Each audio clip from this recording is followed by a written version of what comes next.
जादुई टीवी। सुनो, तुम्हारे बाबूजी तो कब के गुजर गए। अब उनका जो सामान है वो पड़े पड़े कबाड़ा हो रहा है। बेच ही दो, कुछ पैसे आ जाएंगी। बात तो सही है, अगले संडे फुर्सत में यही करेंगे। अगले संडे रोहित सारा सामान कबाड़ी को घर बुला के दे देता है। तभी उसकी नजर बाबूजी की पुरानी टीवी पर जाती है, जो इतने सालों तक कूड़े में पड़ी थी, फिर भी चमचमा रही थी। टीवी तो देखो, जैसे एकदम नई हो। हाँ, बाबूजी को टीवी देखना बहुत पसंद था। उनका सपना था कि वो टीवी पे आए। एक बार मौका भी था जब वो अपने गांव के गाने सुनाने किसी चैनल पर जाने वाले थे, पर मैं और मेरा भाई लड़ पड़े और बाबूजी को घर पर ही रुकना पड़ा। चला के देखें क्या? हाँ, क्यों नहीं, देख लेते हैं, शायद ही चले। बाबूजी ने उस लड़ाई के दिन के बाद टीवी देखना ही छोड़ दिया था। टीवी चालू करने के लिए उसमें केबल वायर लगा दिया जाता है। एक न्यूज चैनल चालू हो जाती है। स्वर्ग की सीढ़ी के रास्ते हैं तीन, तीनों के तीन रास्ते हैं संगीन। पहला रास्ता है सांप की बीन, दूसरा रास्ता घर में बिछा कालीन, तीसरा रास्ता कलकत्ता से चीन। ये क्या बकवास खबर है, कुछ अच्छा लगा दो। अरे आप बोलो तो सही, कोई अच्छी खबर सुना देता हूँ, मेरा तो काम ही खबर देना है। अरे बाप रे, टीवी बात कर रही है। हाँ, ये न्यूज वाला मुझसे।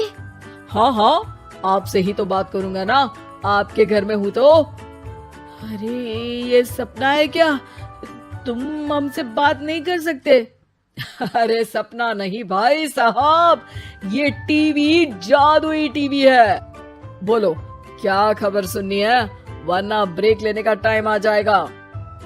सुप्रिया घबरा के टीवी बंद कर देती है। वो क्या था? अरे एक बार और चालू करके देखे, फिर से बात करेगा तो चैनल बदल देंगे। सुप्रिया फिर टीवी चालू कर देती है। अरे ऐसा कोई मुंह पे टीवी बंद करके जाता है क्या? मुझे बुरा लगा आपका नेचर। चाय पानी तो पूछो। सुप्रिया टीवी के बटन से चैनल बदल देती है। अब टीवी पर एक फिल्म चल रही है। अरे ये तो सूर्यवंशम है ना? हाँ, और ये ठाकुर को जहर की खीर दे दी और उसको पता भी नहीं है। ए भाई, खीर मत पीना, उसमें जहर है, मत पीना।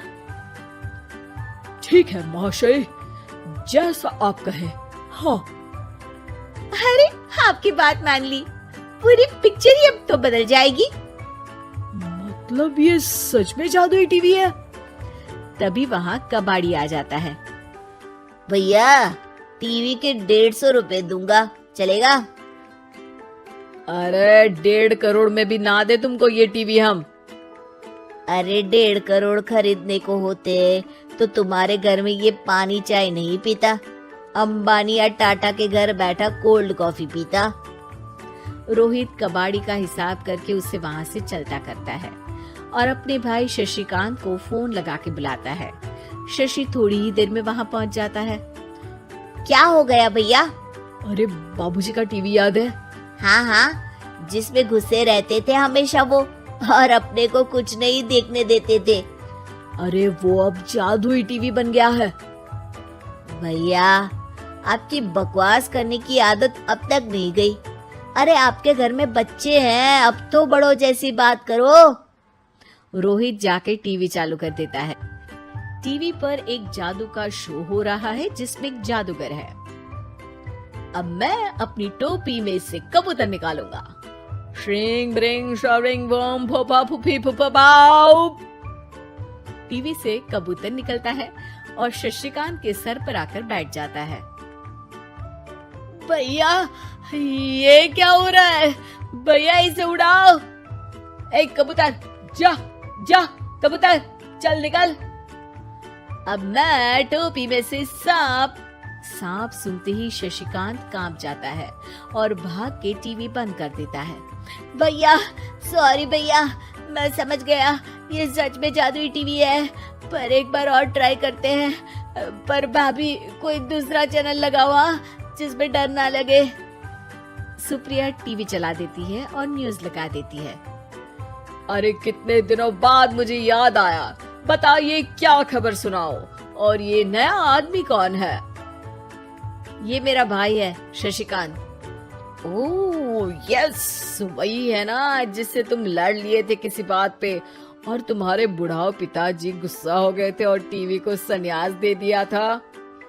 हैं? तुमको कैसे पता ये सब?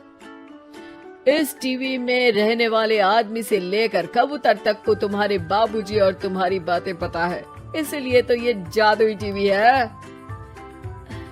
ये टीवी क्या कर सकती है वैसे? तुम जो मांगो दे सकती है। कहानी बदल सकते हो, खबर बदल सकते हो, कोई चीज मांग सकते हो। अरे भैया, ये टीवी मैं लेके जा रहा हूँ। बाबूजी का लाडला तो मैं ही था ना। अरे ऐसे कैसे? मैं बड़ा बेटा था, अब तक मेरे घर में टीवी थी ना। अब तक कहाँ गए थे पिताजी के लाडले? तुम्हारी गलती का एहसास भी है। अरे भैया ज्यादा ना बोलो वरना भूल गए, आपके दांत तोड़ दिए थे मैंने उस लड़ाई में। मेरी बीवी के सामने मेरी बेइज्जती करता है। रुक। दोनों भाई हाथापाई पे उतर जाते हैं। रुक, बताता हूँ तुझे कि कौन बड़ा है। अरे छोटे का दम तो देख लीजिए आप। ये खबर आपके बाबूजी को देता हूँ। तभी टीवी अचानक बंद हो जाता है। अरे शायद टीवी नाराज हो गया। और लड़ लो, आए बड़े खली बनने। टीवी से एक तेज रोशनी निकलती है और टीवी में बाबूजी दिखाई देते हैं। बाबूजी आप? इतना चकरा क्यों रहा है? अपने बाप को नहीं पहचानता क्या? ये तो ऐसा ही है बाबूजी। प्रणाम बाबूजी। अरे चुप कर, तुम दोनों ही उल्टे हो। तुम्हारी वजह से मैंने टीवी में आने के सपने को छोड़ दिया, तुम्हारी लड़ाई की वजह से। और तो और, जितना मैं अपनी बीवी को नहीं देखता था उतना टीवी को देखता था, वो भी छोड़ दिया तुम दोनों की लड़ाई की वजह से। और अब मरने के बाद जब मैंने टीवी को जादुई टीवी बना दिया तो भी तुम इसका फल लेने की जगह लड़ रहे हो। अरे तुम तो लायक ही नहीं हो। अब तुमको बाबा जी का ठुल्लू भी नहीं मिलेगा।